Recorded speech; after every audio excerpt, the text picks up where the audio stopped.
Hello and welcome to the TankSpot Icecrown Citadel Raid Guide. My name is Aliena and in this video I'll cover everything you need to know about the normal mode 25-man version of the Valithria Dreamwalker encounter.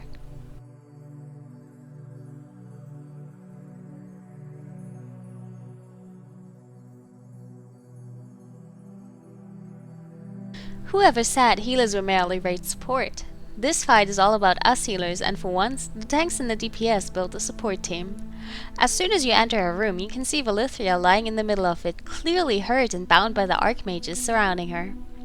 As healer, your task is to bring her health back to full while the tanks and DPS deal with the waves of adds that spawn during the encounter.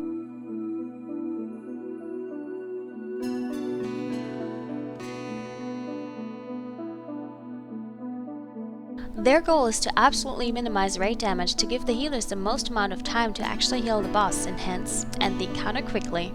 The more raid damage is taken, the slower the encounter will be. Makes sense, right?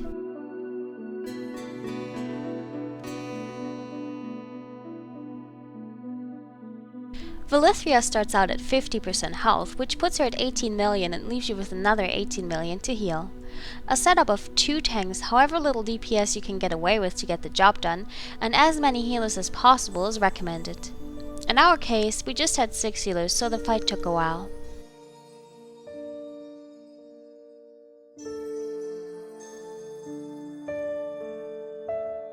There are 5 different types of adds that spawn that I'll list in order of importance. Blazing skeletons, suppressors, risen archmages, blistering zombies, and gluttonous abominations. Blazing skeletons cast a raid-wide AoE called Lay Waste, and that's pretty much exactly what it does, not to mention it also damages Valithria, so these need to be killed ASAP.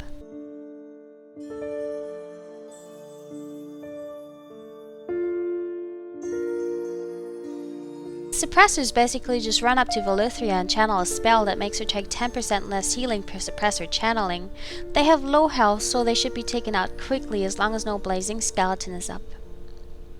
Risen Archmages annoy the raid with mana draining void zones, a 10k frostbolt AoE, and frost pillars, but they don't have any deadly AoE like the skeletons do. Still, they are high on the kill list to avoid additional raid damage.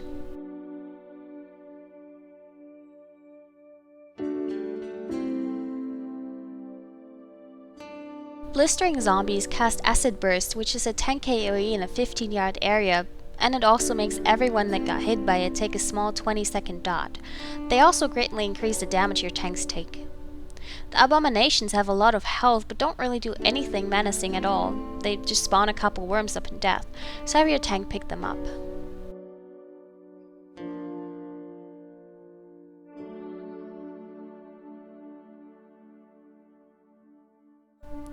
Position a DPS team on the east and west side that takes care of whatever spawns in an order similar to the one proposed above, while your healers are free to spread out around the inner circle of the room. If executed correctly, raid damage should be low, giving healers a lot of time to spam heal Valithria.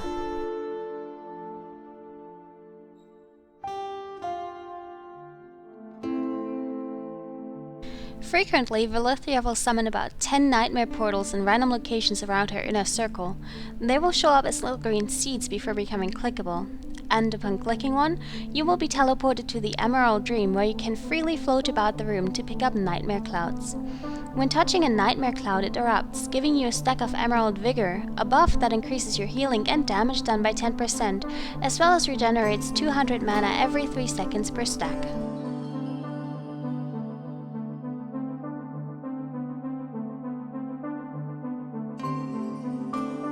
The more clouds you pick up, the higher your stacks and the bigger your buff.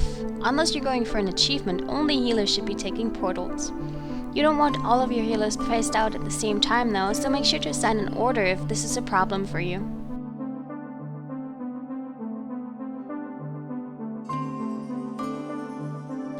Portal assignments can be done different ways. You can assign your highest single target HPS classes to take every single one and stack up the buff while other people only take one if mana is low, or you can simply alternate, so have your healers take the first set, the other half the second, and go from there.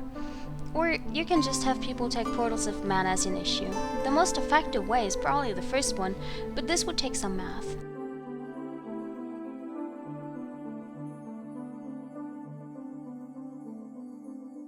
Either way, taking a portal will fill up the mana pool and give a nice healing buff.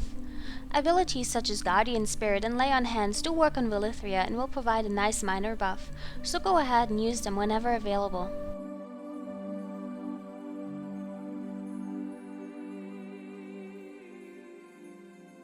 As far as healing strategy behind this, you want to utilize your biggest, most efficient single target heals, which means paladins are going to absolutely love this fight. Druids cycle full hearts, then nourish, and for priests I would recommend, I didn't think I'd ever say this, a greater heal spec featuring Divine Fury, improved healing, serendipity, and empowered healing. Whatever you're comfortable with is going to get the job done though, so until her heroic version is out, respecking is not needed. Have fun and good luck.